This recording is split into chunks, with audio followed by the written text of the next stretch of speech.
Assalamualaikum warahmatullahi wabarakatuh. Kali ini kita akan melanjutkan untuk materi pada mata kuliah ISBD ya. Nah, pada era modern ini ya, banyak sekali kita jumpai permasalahan-permasalahan mengenai aborsi yang menjadi pilihan bagi pasangan-pasangan yang tidak resmi atau dengan kata lain akibat dari hubungan seks di luar nikah. Nah, sebagai tenaga kesehatan, sebaiknya kita itu tidak mengambil untung ya dari tindakan-tindakan ilegal seperti tindakan aborsi tersebut. Jadi, tindakan apa atau pendekatan sosial budaya apa yang perlu kita tanamkan pada masyarakat agar mereka itu tidak terjerumus pada tindakan aborsi yang tentunya tidak diperbolehkan dalam agama. Oke, kita lihat terlebih dahulu apa sih itu aborsi? Bagaimana sih kalau dikatakan aborsi? Nah, aborsi itu adalah penghentian kehamilan pada usia janin tidak dapat hidup di luar kandungan, yaitu pada usia kurang dari 20 minggu. Jadi umur kehamilannya kurang dari 20 minggu dan beratnya itu kurang dari 500 gram. Nah, itu disebut dengan aborsi. Sebenarnya untuk klasifikasi aborsi itu bermacam-macam ya. Ada aborsi iminen atau aborsi yang mengancam ya. Kemudian kemudian ada aborsi insipien, ada aborsi inkomplit, dan juga ada aborsi komplit. Nah, ada juga itu tadi ya adalah aborsi klasifikasi aborsi spontan. Nah, ada juga aborsi provokatus yang memang kalau untuk aborsi provokatif itu yang disengaja. Nah, setiap penanganan-penanganan pada jenis-jenis aborsi tersebut itu pastinya berbeda-beda. Nah, untuk penyebab dari aborsi itu bisa karena rahim yang tidak adekuat, sehingga untuk beberapa kasus itu membutuhkan penguat rahim. Nah, biasanya itu dikarenakan karena ibu kelelahan atau ibu jatuh dan lain sebagainya. Nah, itu yang dapat menyebabkan terjadinya aborsi. Kemudian untuk berdasarkan penyebabnya yang paling memprihatinkan itu tadi ya, yang aborsi provokatus. Karena aborsi provokatus ini adalah aborsi yang disengaja untuk dilakukan tindakan aborsi. Nah, sebagai bidan, kita itu harus menyikapi kasus aborsi ini yang pasti dengan baik dan tentunya dengan benar. Nah, bagaimana sih sikap kita atau peran kita sebagai bidan dalam menangani kasus aborsi tersebut? Nah, peran bidan dalam menangani kasus aborsi tersebut, yang pertama, yang pasti sebagai bidan kita harus wajib ya untuk memberikan komunikasi, informasi, dan edukasi atau KIE. Jadi pada pasangan yang kehamilannya itu tidak dikehendaki, pasti mereka itu akan merasakan kegelisahan, akan merasakan kekhawatiran, dan yang pasti mereka akan berusaha untuk menghilangkan buah kehamilannya dengan yang pasti dengan cara apapun untuk menghilangkan kehamilan tersebut, entah itu dengan cara pil penggugur janin atau dengan cara pergi ke dukun atau ke klinik-klinik yang bisa untuk melakukan aborsi secara ilegal. Nah, apabila kita sebagai bidan itu menjumpai kasus-kasus aborsi, yang perlu kita lakukan itu adalah yaitu tadi memberikan KIE dengan yang pasti dengan lemah lembut, dengan tutur bahasa yang baik, agar pasangan-pasangan tersebut itu tersentuh hatinya. Nah, selain itu dalam memberikan KIE, kita juga tidak boleh memberikan konselingnya itu dengan terburu-buru, apalagi memberikan konselingnya dengan nada yang tinggi, dengan marah-marah. Kenapa? Tidak boleh. Karena apabila kita memberikan konselingnya dengan terburu-buru, dengan nada tinggi, maka tidak akan mengena di hati mereka. Jadi kita harus pelan-pelan dengan tutur bahasa yang baik, dengan halus, agar mereka itu yang tadinya berniat untuk melakukan aborsi itu menjadi mengurungkan niatnya untuk melakukan tindakan aborsi tersebut. Jadi tidak jadi untuk melakukan aborsi. Nah, kita sebagai perempuan itu kan mudah ya untuk tersentuh hatinya. Apabila kita diperlakukan dengan baik, dengan lemah lembut, dan yang pasti dengan pemilihan kata-kata yang tepat. Sehingga mengena dalam hati mereka. Dan akhirnya pasangan tersebut itu mengurungkan niatnya untuk menggugurkan kehamilannya tersebut. Karena dengan melakukan tindakan seks di luar nikah itu pun sudah berdosa sangat besar ya. Apalagi kalau sampai membunuh janin yang pastinya tidak bersalah tersebut. Nah, dosanya itu pasti akan berlipat-lipat ganda. Selain itu, kita juga harus menegaskan ya, bahwa banyak orang yang tidak bisa untuk mempunyai keturunan. Susah sekali untuk mendapatkan keturunan. Artinya ya, yang untuk mendapatkan keturunan itu sampai 10 kali untuk melakukan bayi tabung, tapi selalu gagal. Kemudian kehamilan itu tegaskan kehamilan itu semata-mata bukan karena proses biologi saja, tetapi lebih dari karunia Tuhan yang Maha Esa. Jadi, tindakan apapun yang tujuannya itu untuk menghilangkan tindakan kehamilan atau aborsi itu adalah pembunuhan. Nah, negara Indonesia itu tidak membenarkan ya tindakan aborsi yang telah diatur dalam Undang-Undang Nomor 23 Tahun 1992 Pasal 15. Nah, selain itu dalam agama itu ya, yang pasti aborsi itu termasuk dosa yang sangat besar. Nah, ini isinya apa? Oke, yang Undang-Undang Nomor 23 Tahun 1992 Pasal 15 itu yang ayat pertama. Dalam keadaan darurat sebagai upaya untuk menyelamatkan jiwa ibu hamil dan atau janinnya dapat dilakukan tindakan medis tertentu. Kemudian ayat kedua, tindakan medis tertentu sebagaimana dimaksud dalam ayat pertama tadi itu hanya dapat dilakukan berdasarkan indikasi medis yang mengharuskan diambilnya tindakan tersebut. Misalkan, ada komplikasi-komplikasi atau ada penyakit yang mengancam jiwa ibunya jika ibu tersebut melanjutkan kehamilannya. Nah, itu boleh ya dilakukan tindakan aborsi. Dan tentunya dengan indikasi medis tersebut tadi. Kemudian yang B, oleh tenaga kesehatan yang mempunyai keahlian ya dan kewenangan untuk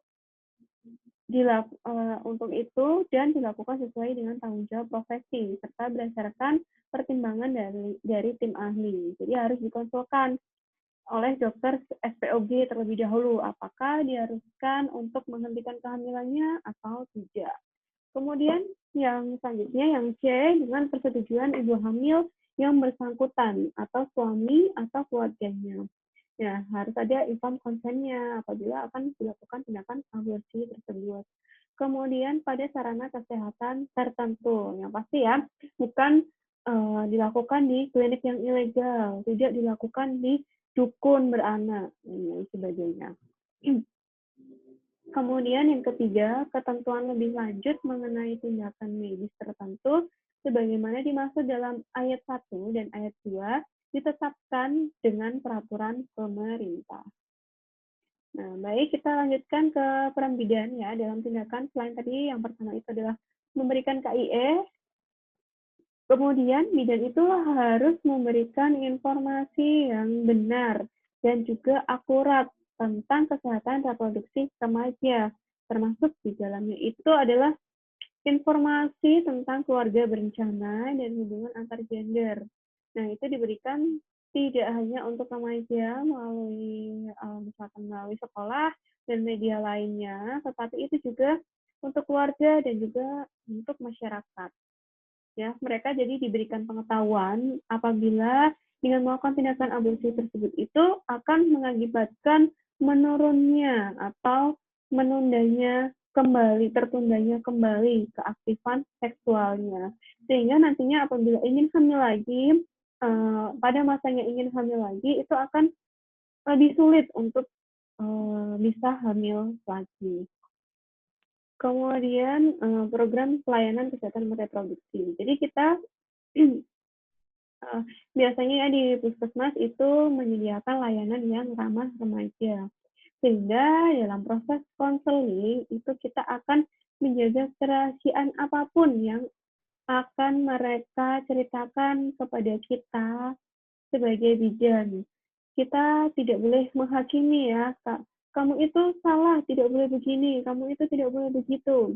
Nah, itu tidak boleh ya, kita tidak boleh menghakimi mereka. Kita harus sebagai berusaha untuk sebagai temannya.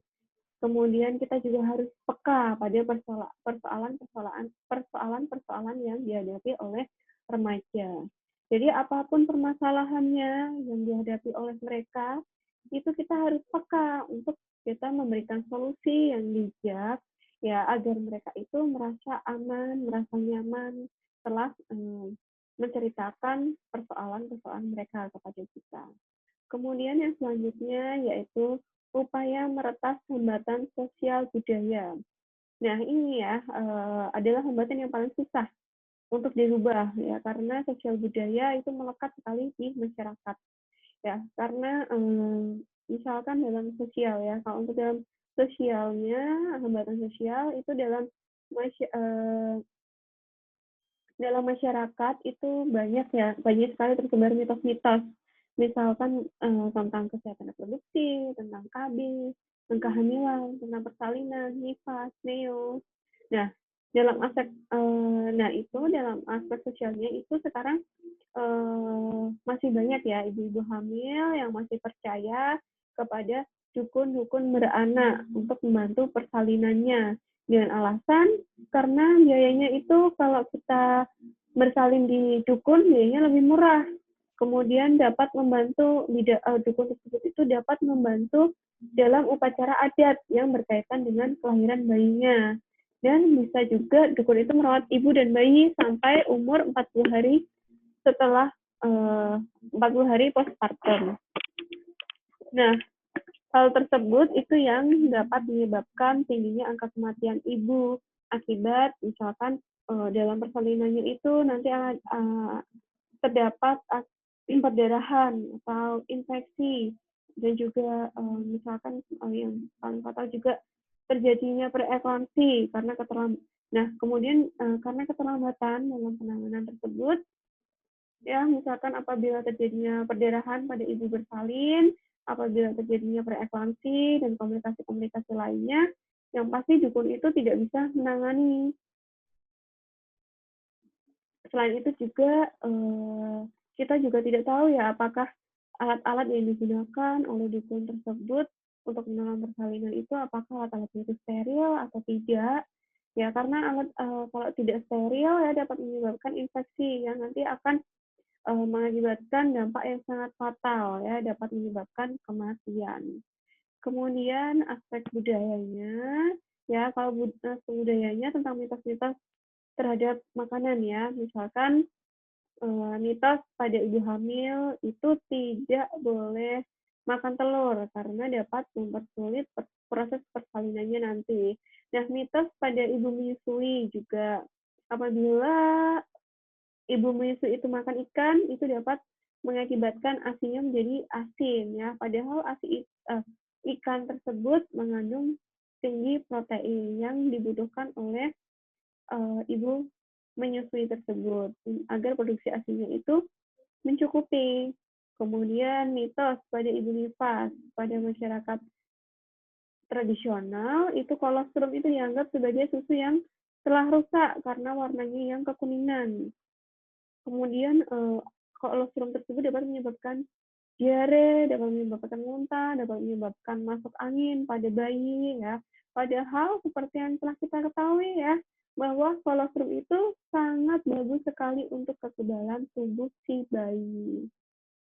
Kemudian selain hambatan sosial budaya, juga ada hambatan agama dalam aspek agama, dalam persoalan reproduksi dan seksualitas remaja itu kita bisa melibatkan ulama atau melibatkan rohaniawan atau petinggi adat ya agar masyarakat itu mau untuk mengubah mindset pola pikir mereka tentang mitos-mitos atau tentang hal-hal yang merugikan kesehatan. Karena petinggi adat, ulama, tokoh-tokoh agama, tokoh-tokoh masyarakat itu lebih dipercaya oleh masyarakat sehingga lebih mengena di masyarakat. Nah, itu kita perlu untuk melakukan pendekatan kepada tokoh-tokoh agama atau petinggi adat atau rohaniawan tersebut. Nah, jadi dalam agama Katolik dan agama Protestan pun ya, itu tindakan aborsi itu tidak diperbolehkan karena kehidupan itu dimulai sejak terjadinya konsepsi. Selain itu, untuk metode KB ya yang semula itu disetujui oleh MUI kecuali KB IUD dan sterilisasi itu awalnya tidak disetujui, tapi fatwa MUI setelah itu memperbolehkan untuk metode IUD-nya. Jadi kalau pada tahun 1990-an ya, sterilisasi itu menjadi wacana bagi ulama-ulama, itu ada yang menyetujui, tetapi ada juga ulama yang tidak menyetujui. Jadi diperbolehkan apabila cara tersebut, KB tersebut itu reversible atau dapat dikembalikan lagi kesuburannya apabila dibutuhkan. Sedangkan kalau sterilisasi itu kan kesuburannya tidak bisa kembali lagi ya, karena adanya pemotongan pada organ-organ tubuh. Namun ya, aborsi itu diperbolehkan apabila dalam keadaan darurat, karena aspek medis yang mengancam jiwa apabila kehamilannya tersebut dilanjutkan, dan yang berhak memutuskan yang pastinya adalah tim dokter ya, seperti yang sudah saya jelaskan tadi. Nah, dengan banyaknya kasus aborsi, Guru Besar Ilmu Hukum, Profesor Dr. Tommy Omas Ihroni, itu juga turut mensiasatinya ya dengan menggunakan pendekatan opportunities, yaitu penegak hukum harus memberikan kesempatan ya. Opportunities itu adalah kesempatan ya, memberikan kesempatan kepada perempuan yang melakukan tindakan aborsi ya, untuk membela diri, untuk mengemukakan alasannya melakukan kenapa dia melakukan aborsi, sehingga dapat menjadi bahan pertimbangan bagi aparat hukum dalam memutuskan perkara. Jadi apabila alasan aborsi itu karena pemerkosaan, maka aborsi tersebut diperbolehkan ya, dan tentunya cara aborsi itu harus dilakukan sesuai aturan yang berlaku. Nah, seiring dengan berkembangnya teknologi kedokteran, ada cara yang sangat sederhana dan juga sangat aman untuk melakukan aborsi ya, dan tingkat kegagalannya itu sangat kecil sehingga tidak menimbulkan kecacatan pada bayi apabila aborsi tersebut mengalami kegagalan. Tapi aborsi tersebut hanya dapat dilakukan pada umur kehamilan kurang dari 12 minggu. Karena apabila lebih dari 12 minggu, itu nanti tingkat kegagalannya akan semakin besar. Nah, ini regulasi-regulasi mengenai aborsi. Jadi, undang-undang dan regulasi tentang aborsi itu harus diikuti juga ya dengan kebijakan-kebijakan lain. Misalnya di bidang sosial budaya, ekonomi, politik, dan juga pendidikan. Yang pertama adalah sosial budaya. Nah, bergeseran mindset masyarakat yang kebablasan dari banyak anak, banyak rezeki, kemudian 2 anak cukup dan 2 anak lebih baik, itu harus diluruskan ya, bahwa banyak anak itu bukan berarti menjadi beban ekonomi orang tua, tapi bagaimana mengoptimalkan manajemen penjarakan kehamilan untuk memaksimalkan dalam pengasuhan orang tua kepada anak-anak mereka, bukan dengan menegasikan janin yang siap untuk menjalani kehidupan. Jadi maksud penjarakan kehamilan di sini adalah menghindari kehamilan dengan menggunakan KB ya. Jadi minimal jarak kelahiran adalah 2 tahun. Sehingga alat-alat reproduksi wanita itu sudah berfungsi kembali dengan baik. Jangan lalu berpikir, nanti kalau kebobolan kan bisa diaborsi. Nah, padahal apabila janinnya itu sudah siap untuk menjalani kehidupan, padahal mereka sudah ada janin ya yang sudah siap untuk menjalani kehidupan dalam rahim mereka. Kemudian dalam ekonomi, dalam aspek dari segi ekonominya, itu pemberdayaan ekonomi menjadi basis untuk meminimalisir KTD, kehamilan tidak diinginkan akibat kemiskinan. Jadi dari segi ekonomi itu jadi bisa menjadi salah satu penyebab terjadinya kehamilan tidak diinginkan yang nantinya akan berujung ke aborsi. Sehingga kita sebagai tenaga kesehatan itu juga perlu untuk mengadakan pemberdayaan ekonomi sehingga ekonomi masyarakat itu menjadi lebih baik. Caranya bagaimana? Nah, caranya misalkan kita bisa mengajarkan para ibu-ibu rumah tangga untuk berjualan keripik daun katul misal. Atau kita bisa memberikan pelatihan mengenai pijat bayi kepada masyarakat. Sehingga mereka bisa, sehingga dengan diadakannya pelatihan-pelatihan tersebut, itu dapat membantu perekonomian mereka.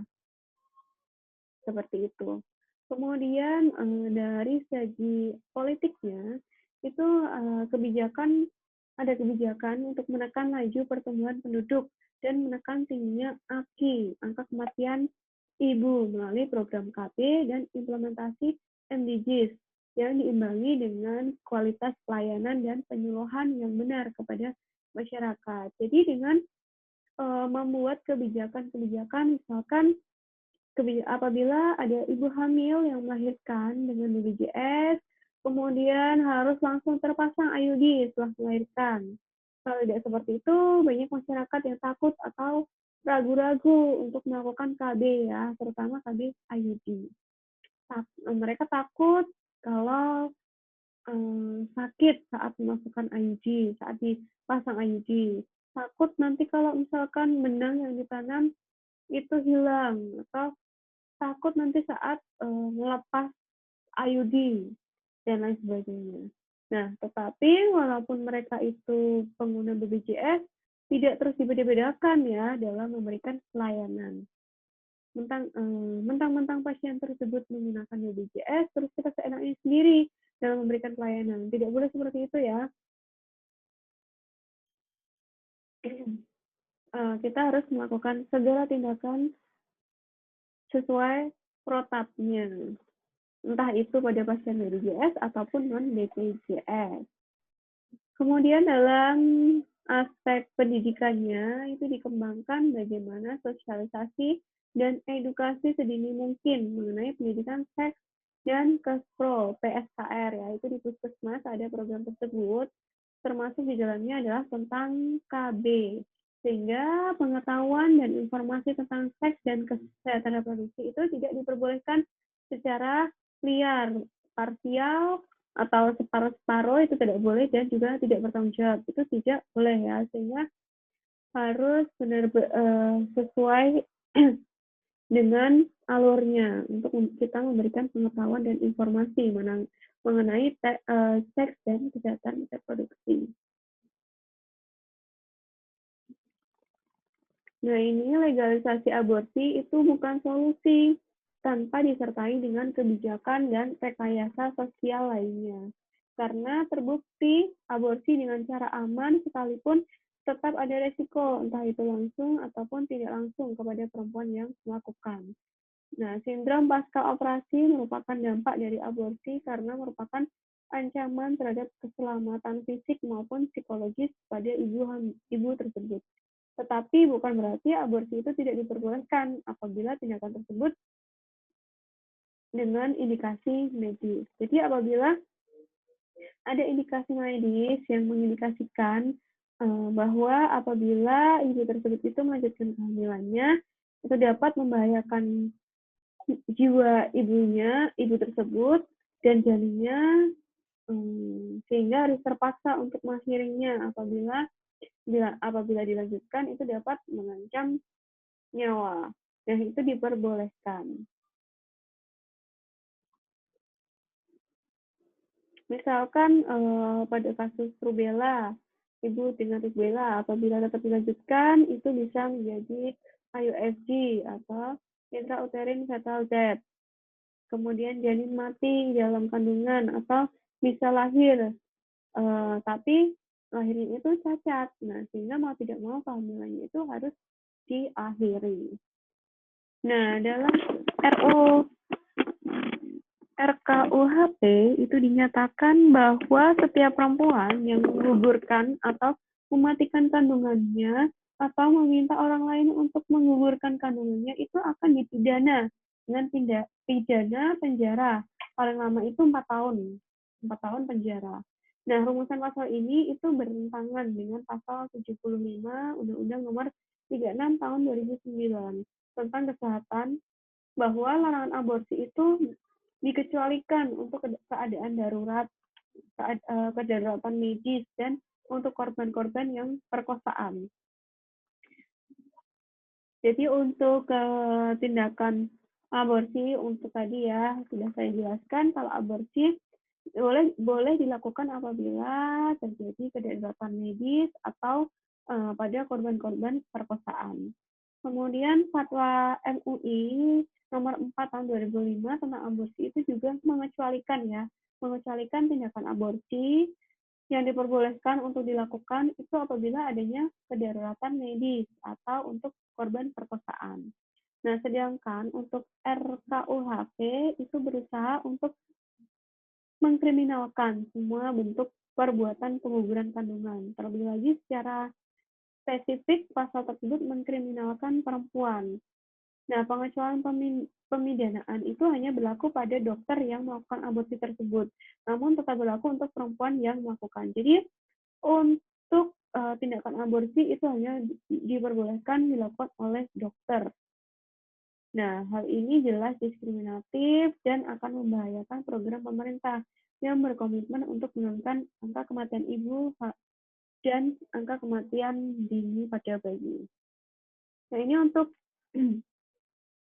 undang-undang kesehatannya. Untuk undang-undang kesehatan tentang aborsi, itu setiap orang dilarang melakukan tindakan aborsi ya, berdasarkan tadi pasal 75 ayat 1. Nah, kemudian Undang-Undang Nomor 36 Tahun 2009 tentang kesehatan. Kemudian pengecualian ya terhadap larangan melakukan aborsi boleh dilakukan hanya dalam 2 kondisi. Yang pertama dengan kondisi indikasi kedaruratan medis, ya dideteksi sejak dini pada saat awal kehamilan, baik yang mengancam nyawa ibu dan atau mengancam nyawa janin. Kemudian yang menderita penyakit genetik berat dan atau cacat bawaan, maupun yang tidak dapat diperbaiki sehingga menyulitkan bayi tersebut hidup di luar kandungan, atau kehamilan akibat perkosaan yang dapat menyebabkan trauma psikologis bagi korban perkosaan ya. Nah, 2 hal tersebut itu diperbolehkan untuk melakukan aborsi. Yang pastinya tindakan aborsi itu harus disetujui oleh dokter dan juga dilakukan oleh dokter. Oke, baik, sekian yang dapat saya sampaikan pada materi kali ini. Terima kasih. Wassalamualaikum warahmatullahi wabarakatuh.